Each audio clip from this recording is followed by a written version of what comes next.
பாண்டியன் ஸ்டோர்ஸில் இன்னைக்கு மீனா ஒர்க் பண்ணுற இடத்துல இருக்கிறவங்க பொண்ணுக்கு மாப்பிள்ளை அமையலன்னு சொல்லிட்டு இருக்காங்க.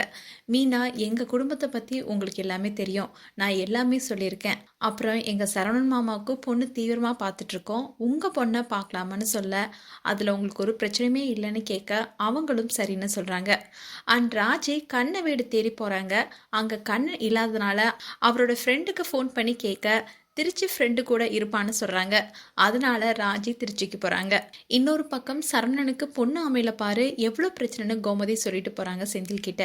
செந்தில், கதிரும் தானே கல்யாணம் பண்ணா, என்ன மட்டும் ஏன் திட்டுறாங்கன்னு சொல்ல, செந்திலுடைய மாமா நீ தானே பிள்ளையார் சொல்லி போட்டேன்னு சொல்கிறாரு. கதிரும் அண்ணனுக்கு மேட்ரிமோனியில் பொண்ணு பார்த்தா சீக்கிரமா அமைஞ்சிரும்னு மேட்ரிமோனியில் சரவணனுடைய டீட்டெயில்ஸாக கொடுக்குறாரு. அண்ட் கதிர் பொண்ணு பார்க்க 3 மாதம் பேக்கேஜ் 8000 ரூபான்னு சொல்கிறாரு. அண்ட் காசு இல்லைன்னு கதிர் மாமா கிட்ட கேட்குறாங்க. அவர் இல்லைன்னு சொல்றாரு. கதிரும் செந்திலும் அப்பா கொடுக்குற பணத்தெல்லாம் வச்சுக்கிட்டு நீ என்ன பண்றன்னு சொல்லி கதிர் அவங்க மாமாவை பிடிச்சிக்க போன் மூலமா பே பண்றாங்க. அண்ட் ராஜும் திருச்சிக்கு போறாங்க.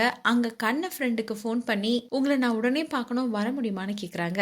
அவரும் வர்றேன்னு சொல்றாரு. ராஜு வெயிட் பண்றாங்க. இதுதான் இன்றைய எபிசோடா வரப்போகுது.